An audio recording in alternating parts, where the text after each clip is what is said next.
Assalamualaikum warahmatullahi wabarakatuh. Saya Anton Suryanto, biasa dipanggil Coach Anton. Di ceramah sudah diperkenalkan mengenai salam Pancasila, ya. Ayo, mari kita sama-sama ikuti. Bapak, Ibu, silakan berdiri. Iya.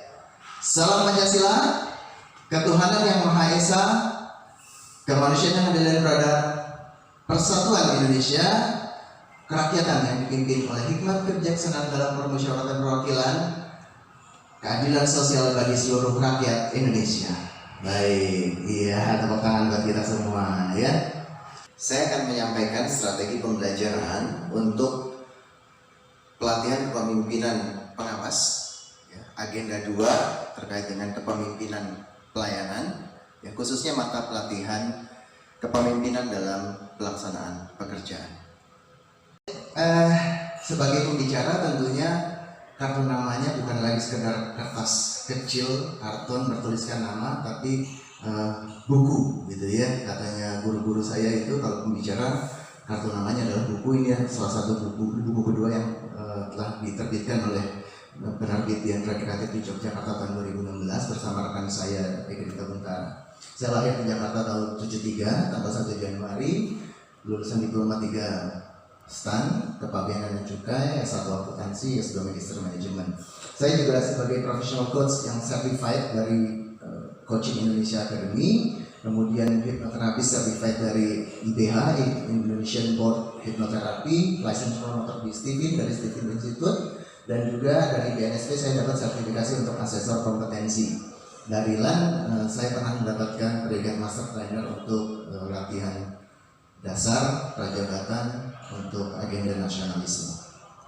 Baik, dari pelajaran-pelajaran NLP yang saya pelajari sebelumnya di coaching maupun di Stephen, ada hal yang menarik terkait dengan pelatihan kepemimpinan ini, ya.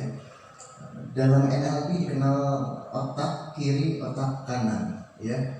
Teorinya Peter Sperry, beliau dapatkan hadiah Nobel. Namun demikian ada juga lanjutannya dari Paul Broca, ternyata ada lapisan atas neokortex dan lapisan bawah limbik. Sehingga dengan demikian otak terbagi menjadi 4 kuadran, ya, ada otak kiri, otak kanan, dan otak atas dan otak bawah. Sehingga bagi mudahnya ternyata ini area-area otak punya fungsi masing-masing.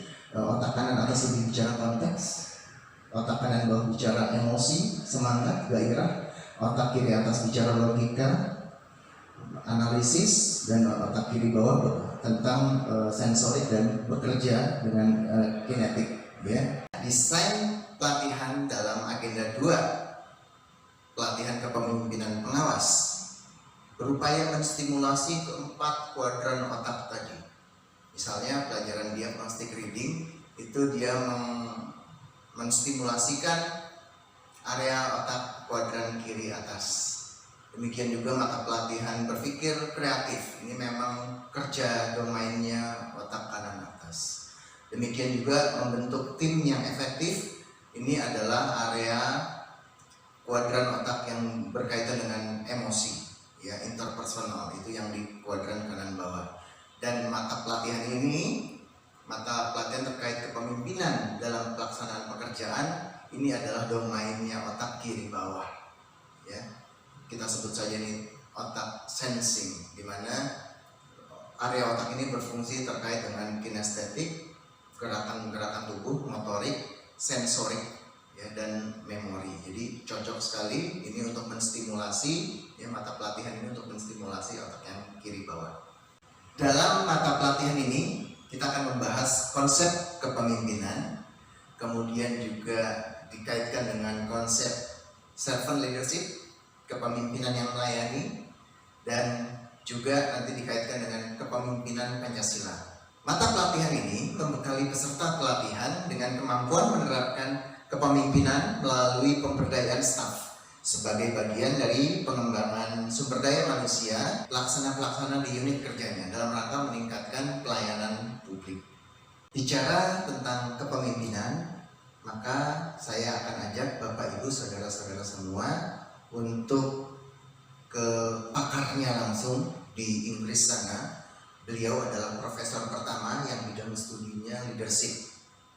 Ya, beliau banyak menerbitkan buku, ada sekitar 40-an, dan di setiap bukunya itu di kata pengantar beliau selalu ucapkan terima kasih kepada gurunya. Profesor John Adair ini banyak belajar dari gurunya tersebut melalui karya-karya tulisnya. Ya, siapa kira-kira bisa tebak gurunya? Ya, ternyata gurunya adalah Ki Hajar Dewantoro. Jauh-jauh kita mau belajar ke sumbernya leadership di Inggris sana, ternyata sang sumber itu belajar ke orang Indonesia. Slogan yang paling terkenal dari Ki Hajar Dewantoro, ya betul, Ing Arso Sumtulodo, Ing Madyo Mangunkarso, Tut Uri Handayani. Profesor John Adair meneliti asal kata kepemimpinannya dari mana sih? Di dunia barat, kata leadership itu berasal dari kata lead, ya. Ini bahasa Old English, bahasa Anglo-Saxon, ya. Lead, ya. Lead itu maksudnya jalur-jalur pelayaran kapal laut di laut, ya. Kapal laut punya jalur sendiri di laut. Nah, lead ini, ya, yang artinya jalur pelayanan di laut, yang menjadi akar kata lead, leadership, ya, kemudian berevolusi jadi leadership. Itu di dunia barat. Di dunia timur, ya, bahasa yang luas digunakan di timur, bahasa Arab itu kepemimpinan itu disebut al-qaid, ya. Akarnya dari yakut, gitu ya, menunjukkan jalan di depan kafilah. Jadi kalau ada rombongan kafilah yang menunjukkan jalan itu namanya yakut, ya. Jadi uniknya di dunia barat maupun di dunia timur punya satu kesamaan, sama-sama ngomongin perjalanan. Jadi konsep kepemimpinan sebenarnya lebih pada terkait masalah perjalanan. Profesor John Adair biasanya menggambarkan konsep perjalanan sebagai konsep kepemimpinan ini diilustrasikan seperti kisah koboi.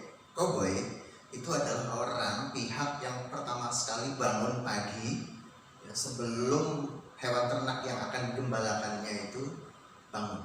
Dia bangun paling pagi, yang pertama dia kerjakan adalah dia bangunkan anjing-anjing penjaga. Kemudian dipersiapkan perbekalan-perbekalan untuk menuju suatu tempat, karena koboi itu menentukan tujuannya, tempat untuk makan dan minum ternaknya di mana dia yang tahu, dia yang tetapkan, sehingga dia jalan di depan. Ing Arso Sumtulodo. Di tengah perjalanan biasanya itu ada area-area rawan, area-area yang berbahaya. Di situ ada serigala-serigala mengintai. Dia selalu masuk ke kerumunan hewan ternak, entah itu kerbau, kambing, biri-biri, domba, ya. Biasanya berkerumun. Serigala melesat lari masuk ke tengah. Dan apa yang terjadi ketika serigala ada di tengah-tengah hewan ternak? Ya betul, hewan ternaknya semua lari, berbagai penjuru, segala arah lari, buyar semua, ya. Saat itulah si serigala melihat, memantau mana yang larinya paling lemah, mana yang paling lelet. Itu yang dikejar sama dia, dijadikan mangsanya. Itulah kenapa koboi dalam melindungi peternak, hewan-hewan ternaknya itu, dia membawa anjing penjaga, ada serombongan ternak, di sekelilingnya itu dia taruh, tempatkan anjing-anjing penjaga. Tujuannya apa? Menghalau serigala-serigala itu, jangan sampai serigala itu masuk ke kerumunan hewan ternak, ya. Dia punya fungsi merekatkan, ya, fungsi mempersatukan.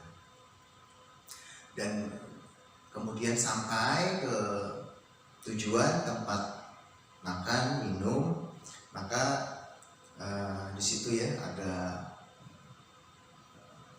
pemberian pemenuhan kebutuhan, ya, memenuhi kebutuhan hewan-hewan ternak itu, makan dan minum. Ketika pulang, koboi ada di belakang, jadi dia kontrol semua, jangan sampai ada yang ketinggalan. Dia hitung jumlahnya, ya. Dia berjalan paling belakang. Tut Uri Handayani, ya. Nah, dari konsep perjalanan koboi ini muncul konsep tadi yang dari kita sama-sama pahami dari Ki Hajar Dewantoro, Ing Arso Sumtulodo, pulangnya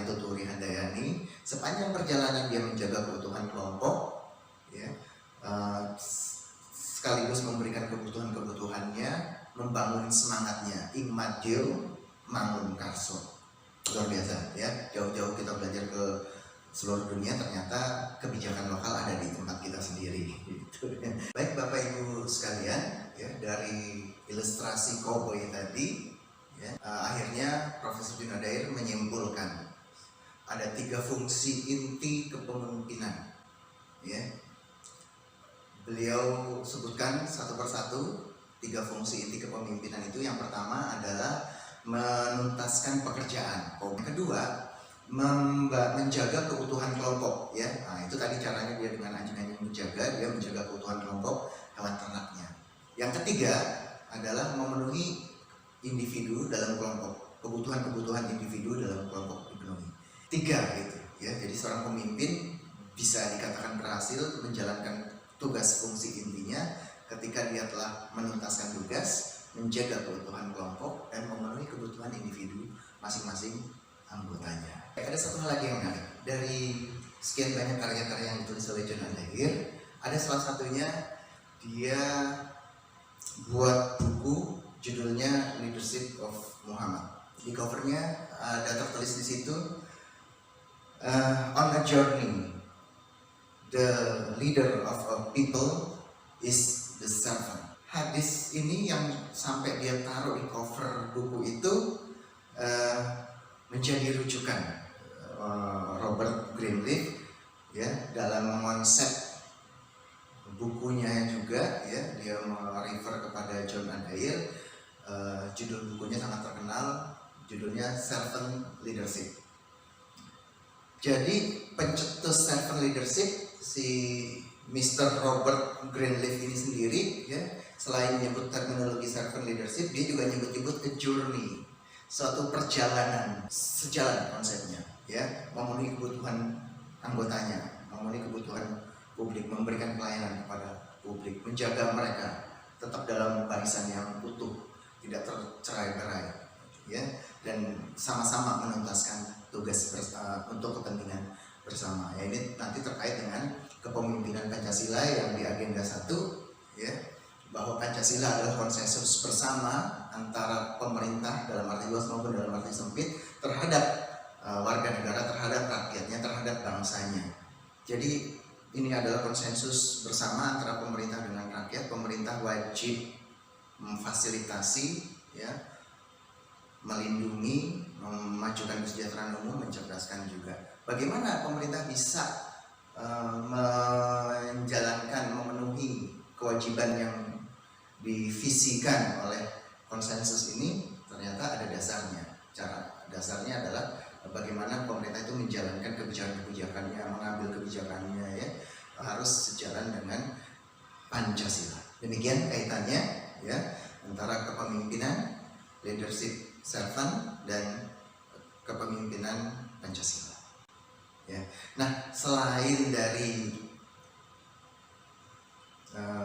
penjelasan dari fasilitator ya, para peserta pelatihan kepemimpinan juga diajak untuk berdiskusi dan mempresentasikan ya. Baik Bapak Ibu semua, kita bagi ke dalam 5 kelompok ya. Masing-masing kelompok pilih salah satu tema, jangan sama ya, masing-masing ya sesuai nomor urut aja. Kelompok 1 tema 1, kelompok 2 tema 2, dan seterusnya. Kurang lebih sekitar 20 menit cukup ya.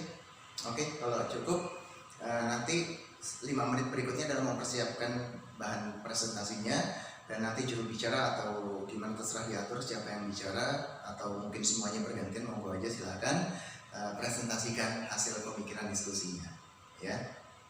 Oke, mulai dari sekarang silakan. Iya. Oke, waktu diskusinya sudah cukup. Sekarang silakan masing-masing kelompok mempersiapkan untuk presentasinya ya. Mulai dari kelompok 1 aja dulu ya. Oke, silakan.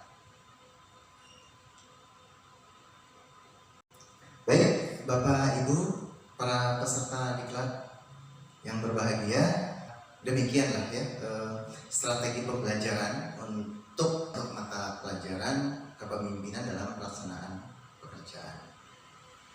Dimulai dari penjelasan konsep, kemudian pemaparan terkait dengan apa itu servant leadership, kemudian dikaitkan dengan kepemimpinan Pancasila, dan kemudian digunakan metode diskusi, kemudian hasil rembukan ini dipresentasikan di depan seluruh kelas ya. Saya Coach Anton, mohon diri. Assalamualaikum warahmatullahi wabarakatuh. Salam Pancasila.